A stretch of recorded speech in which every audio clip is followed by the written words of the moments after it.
আসসালামু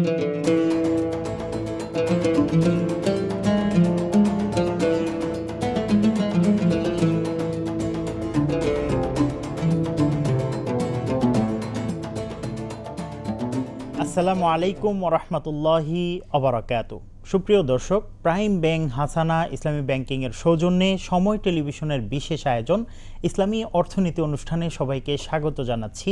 আমি মুফতি আবদুল্লাহ তামিম। আমার সাথে আছেন বাংলাদেশ ব্যাংকের ইসলামী ব্যাংকিং প্রবিধি ও নীতি বিভাগের অতিরিক্ত পরিচালক মোহাম্মদ জাকির হোসেন। আসসালামু আলাইকুম ওরহমতুল্লাহ। এছাড়াও আমাদের সঙ্গে আছেন বাহরাইনের এওফি সার্টিফাইড শরিয়া অ্যাডভাইজার অ্যান্ড অডিটর আইএফএ কনসালটেন্সির সিনিয়র ট্রেনার মুফতি মঞ্জুরুল হাসান চৌধুরী। আসসালামু আলাইকুম রহমতুল্লাহ। প্রথমে মোহাম্মদ জাকির হোসেন, আপনার কাছে জানতে চাই, বাংলাদেশে ইসলামী ব্যাংকগুলোর প্রফিট রেট কিভাবে নির্ধারিত হয় এবং কি ধরনের নীতিমালা আসলে অনুসরণ করা হয়? এক্ষেত্রে বাংলাদেশ ব্যাংকের তদারকি কিভাবে কাজ করে, এই বিষয়টা আমাদেরকে একটু স্পষ্ট করবেন প্লিজ। বাংলাদেশ ব্যাংকে ইসলামী ব্যাংকিংয়ে সাধারণত দুই ধরনের আমানত সংগ্রহ করে থাকে, আল ওয়াদিয়া অ্যান্ড মুদারাবা। আল ওয়াদিয়া অ্যাকাউন্টে কোনো ধরনের প্রফিট দেওয়া হয় না, প্রফিট দেওয়া হয় মুদারাবাতে। মুদারাবা আমরা বলি প্রফিট লস শেয়ারিং অ্যাকাউন্ট। এখানে মুদারাবার অর্থ যে আমানত সংগ্রহ করা হয় সেটা বিনিয়োগ করা হয়, বিনিয়োগ থেকে প্রাপ্ত আয় আমানতকারীদের মধ্যে বন্টন করা হয়। আমানতকারীদের বন্টন করার জন্য দুইটা ফর্মুলা ওয়ার্ল্ড ওয়াইড প্রচলিত আছে। প্রথমত হলো পিএসআর, প্রফিট শেয়ারিং রেশিও, দ্বিতীয়ত ওয়েটেজ অ্যাভারেজ। আমাদের দেশে বাংলাদেশ ব্যাংকের নির্দেশনা মোতাবেক ওয়েটেজ অ্যাভারেজ রেট প্রচলিত আছে। ওয়েটেজ অ্যাভারেজ রেটটা কি? এই রেটটা হলো যখন বিভিন্ন মেয়াদে আমানত সংগ্রহ করে ব্যাংকগুলি, বিভিন্ন মেয়াদের জন্য বিভিন্ন ওয়েটেজ প্রদান করা হয়। যেমন 3 মাস, 6 মাস, 9 মাস বিভিন্ন ওয়েটেজ দেওয়া হয়। এখন যেই বিনিয়োগ থেকে প্রাপ্ত যে আয় আসলো সেখান থেকে ব্যাংকের অংশটা কেটে রাখার পরে বাকি অংশটা ওয়েটেজ অনুসারে আমানতকারীদের মধ্যে বিতরণ করা হয়। এই দুইটা পদ্ধতি আমরা অনুসরণ করি। ইসলামী ব্যাংকিং যেই বিষয়টা আছে, প্রফিট রেট নির্ধারণে শরীয় ভিত্তিটা কি এবং এই ক্ষেত্রে সুদের সঙ্গে এইটার মৌলিক কি ধরনের পার্থক্য বলে আপনি মনে করেন? আল্লাহ তাআলা বলেছেন আহাল্লাল্লাহুল বাইআ ওয়া হাররামার রিবা, সুদ বনাম ব্যবসা। ইসলামী ব্যাংকগুলো যে রেট দিয়ে থাকে এটা আলোচনার ভিত্তিতে একটা রেট দিয়ে থাকে, পিএসআর হোক বা ওয়েটেজ পদ্ধতি হোক। কিন্তু যখন প্রফিটের রেটটা নির্ধারণ করা হয়, এটা বাইসেল মেথডে করা হোক, পিএলএস মেথডে করা হোক, এখানে মূল ভিত্তি থাকে হলো অ্যাসেট ব্যাক ট্রানজ্যাকশন, পাশাপাশি থাকে হলো রিস্ক শেয়ারিং। সুদের সাথে পার্থক্য এই জায়গায় হয় যে সুদি লেনদেনের ক্ষেত্রে কনভেনশনাল ব্যাংকিংয়ে এখানে ব্যবসা থাকে না, এখানে কোনো ধরনের অ্যাসেট ব্যাক ট্রানজ্যাকশন থাকে না, পাশাপাশি এখানে রিটার্নটা ফিক্সড থাকে, কোনো ধরনের রিস্ক গ্রহণ থাকে না। এই জায়গাটায় আসলে ইসলামী ব্যাংকের প্রফিট রেট নির্ধারণে কনভেনশনাল ব্যাংকিংয়ের সাথে বা সুদের সাথে এখানে মূলত পার্থক্যটা। সাধারণ মানুষের মধ্যে প্রফিট রেট, সুদের হারের পার্থক্য, এই বিষয়গুলো নিয়ে অনেক ধরনের কিউরিওসিটি, প্রশ্ন কিন্তু থাকে। তো এই বিষয়ে নিয়ন্ত্রক সংস্থা হিসেবে আপনারা এই বিষয়টা কিভাবে দেখছেন? আসলে অনেক সময় কনভেনশনাল ব্যাংকের সুদ এবং ইসলামী ব্যাংকের মুনাফা কাছাকাছি চলে আসে। আমাদের পয়েন্ট অফ ভিউ থেকে আমরা যদি বলি, আসলে কাছাকাছি আসলেও দুইটা এক না। সুদ পূর্ব নির্ধারিত। আপনার কাছে আমি অর্থ নিয়ে সেটা ব্যবসা করলাম, আমি আপনাকে নির্দিষ্ট পরিমাণে টাকা ফেরত দিতে হবে, এটাই সুদ। কিন্তু আমি যদি ব্যবসা করে লসও করি তা আপনার কিছু যায় আসে না। অপরপক্ষে মুনাফা হলো আপনার থেকে আমি টাকা নিয়ে ব্যবসা করলাম অ্যাজ এ ব্যাংক, ব্যবসা করে যেই লাভটুকু পেলাম তার একটা অংশ আপনি পাবেন, একটা অংশ আমি পাবো, এটা হলো মুনাফা। সুদটা পূর্ব নির্ধারিত, কিন্তু মুনাফা পরিবর্তনশীল। টোটাল ব্যাংকের প্রকৃত আয়ের সাথে সামঞ্জস্য রেখে মুনাফাটা চেঞ্জ হয়। ইসলাম ব্যাংকের সৌন্দর্যটা হলো এই মুনাফা হিসাবায়নে। মুনাফা হিসাবায়নে আপনি যখন নির্দিষ্টভাবে বলে দিবেন তখন সেটা সুদ হবে। আপনি বছর শেষে প্রকৃত আয় বিবেচনায় আপনি যখন কাস্টমারদেরকে বেনিফিট দেবেন তখনই সেটা মুনাফা। এখানে কাস্টমারের রিস্ক বহন করতে হবে। তো নিয়ম হলো লস হলে কাস্টমার বহন করতে হবে, লাভ হলে কাস্টমার ভাগ পাবে। তবে সেখানে কোনোভাবেই মুদারিবের নেগলিজেন্সি থাকা যাবে না, সেটা একটা বড় প্রশ্ন। মুদারিবের নেগলিজেন্সি থাকলে কাস্টমারকে তার মূল টাকা অবশ্যই ফেরত দিতে হবে। এই বিষয়টাই আরেকটু বিস্তারিত আমি জানতে চাই যে আসলে বাংলাদেশের মানুষের অনেকের মনেই প্রশ্ন থাকে যে এটা জাস্ট ইসলামী ব্যাংকিং শুধু নামটাই আছে, কাজে কোনো কিছুই বাস্তবতায় দেখা যায় না, এই বিষয়ে আপনি কি বলবেন? আমাদের ব্যাংকগুলো যে সমস্যাটা সৃষ্টি করে সেটা হলো প্রস্তাবিত রেটটাকেই পরে ফাইনাল রেট হিসাবে দিয়ে দেয়, কিন্তু আসলে ফাইনাল রেট দেওয়ার একটা ব্যাকওয়ার্ড ক্যালকুলেশন আছে। ব্যাকওয়ার্ড ক্যালকুলেশন মনে করেন আপনাকে আমি বলছি আপনাকে 9% রেট দিব আমি, এখন বছর শেষে ক্যালকুলেশন করে দেখলাম আপনি পাচ্ছেন 8। এখন আপনাকে যদি আমি 8 দেই তাহলে আপনি আমার ব্যাংক থেকে ডিপোজিটটা উইথড্র করে নেবেন, আপনি অন্য ব্যাংকে চলে যাবেন, কিন্তু আমার তো ডিপোজিটের প্রয়োজন। তখন আমার যে অংশটুকু লাভ আমি ব্যবসা থেকে নেওয়ার কথা ছিল সেই অংশটা স্যাক্রিফাইস করে, যে ঠিক আছে আমার 30% নেওয়ার কথা, আপনাকে 70% দেওয়ার কথা, আমি 25% নিলাম, আপনাকে 75% দিলাম, এতে আপনার 9-এর কাছাকাছি চলে আসলো। এইভাবে জিনিসটা ব্যাকওয়ার্ড ক্যালকুলেশন করা হয়, যেটা আসলে যদি কাস্টমারদের কাছে পরিষ্কার করা হতো তাহলে এই ভুল বুঝাবুঝিটা মার্কেটে থাকতো না।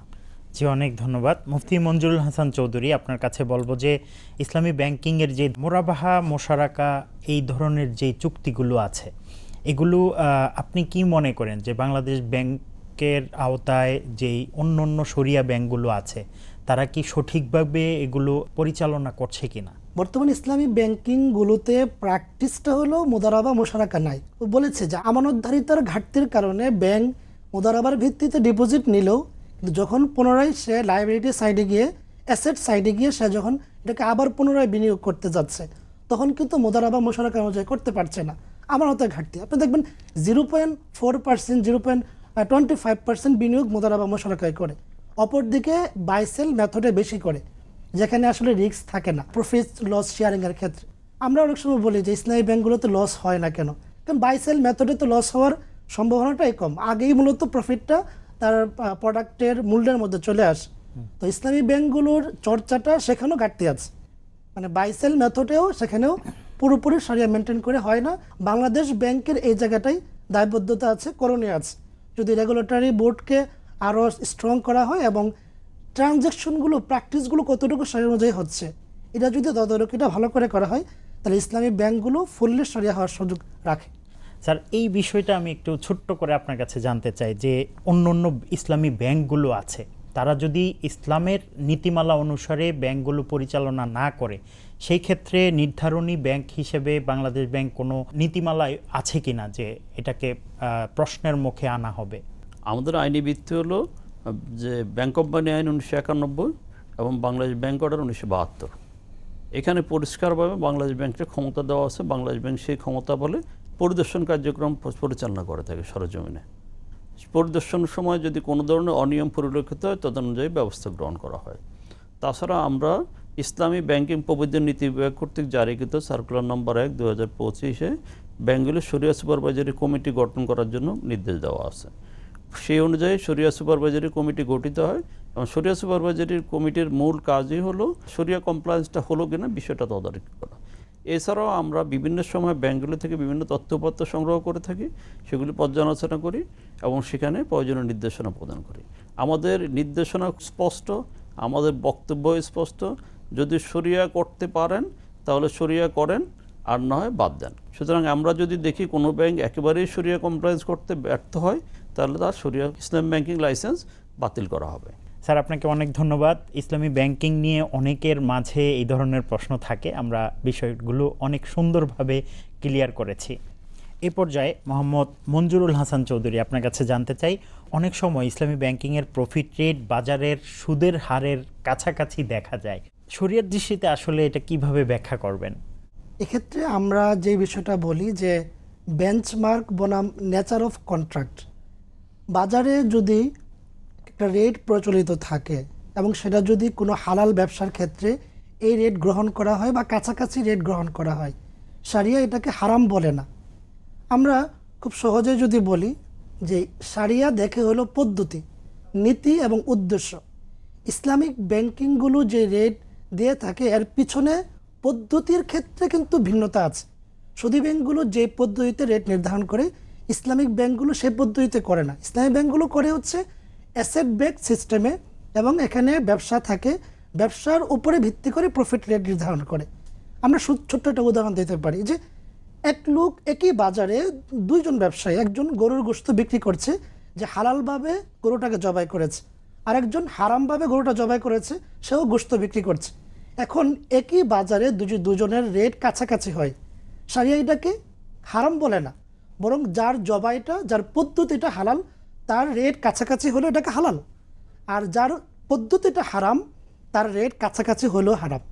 আমাদের বর্তমান বাজারে যেহেতু ইসলামী ব্যাংকগুলো, জেনারেল ব্যাংকগুলো একসাথে ব্যবসা করছে, বাংলাদেশ ব্যাংকের লাইবোর যেটা আছে, যারা কনভেনশনাল ব্যাংক ব্যবহার করে থাকে, কিন্তু ইসলামিক ব্যাংকগুলো যদি এটা ব্যবহার করে, পিছনে যদি তার ব্যবসার পদ্ধতি ধরন শরিয়া অনুযায়ী হয়, শরিয়া কমপ্লায়েন্স হয়, তাহলে রেট এক হওয়াটা শরিয়ার দৃষ্টিতে কোনো বিষয় না, যেটা ওই ব্যবসাটাকে বা ওই পদ্ধতিটাকে হারাম করে দেবে।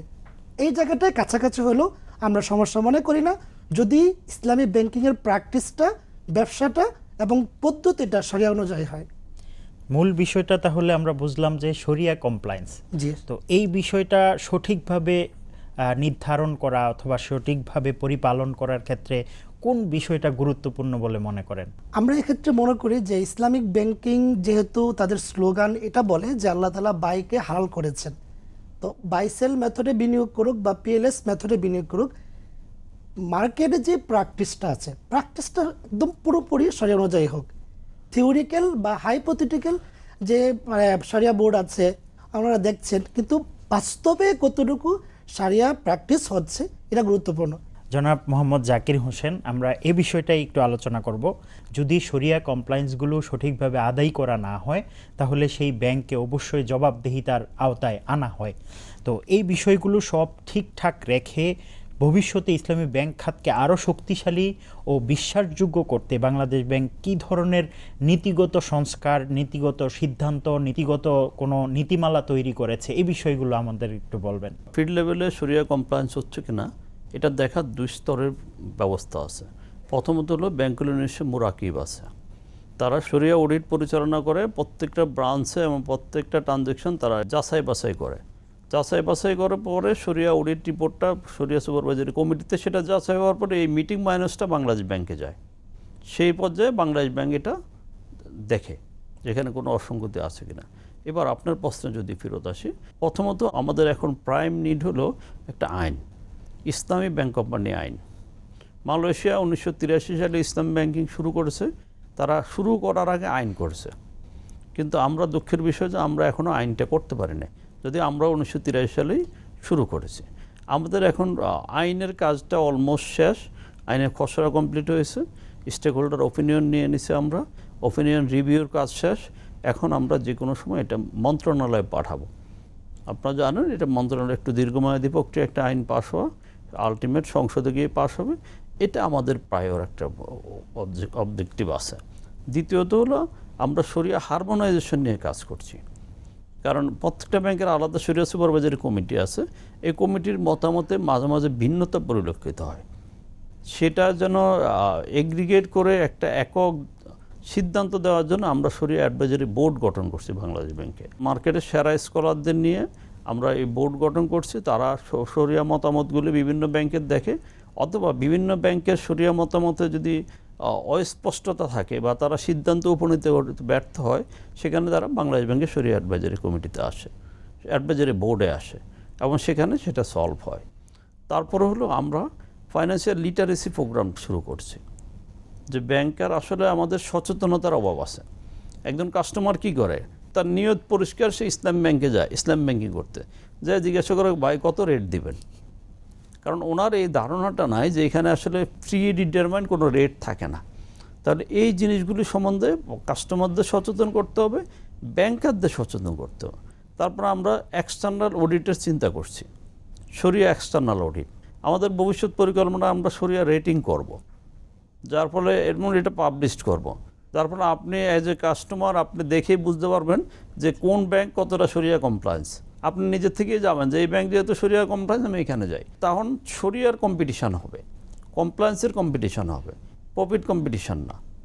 আমরা এই কাজগুলি হাতে নিয়েছি, ইনশাল্লাহ সবার সহযোগিতা পেলে আমরা এই ইসলামিক ব্যাংকিং সেক্টরটাকে একটা নিয়মের মধ্যে, সুশৃঙ্খলার মধ্যে আনতে পারবো। আমি আরেকটা বিষয় ছোট্ট করে জানতে চাই, আপনি বলছিলেন যে সচেতনতার অভাব অ্যাজ এ ব্যাংকার অথবা অ্যাজ এ কাস্টমার, তো আমরা দুই ধরনের লোকদেরই সচেতনতার বিষয়ে একটু জানতে চাই। আমাদের নির্দেশনা হলো আমরা যেমন প্রত্যেকটা ব্যাংকের নির্দিষ্ট ট্রেনিং রুটিন দিতে বলি, যে আপনি এই বছর আপনার এমপ্লয়ীদের, অনেক এমপ্লয়ি মনে করেন আপনি একটা জিনিস জানেন তো অনেক দিন প্র্যাকটিস করেন না, আপনি এটা ভুলে যাবেন। এই জন্য আপনাকে একটা নিয়মিত ট্রেনিংয়ের মধ্যে রাখতে হবে।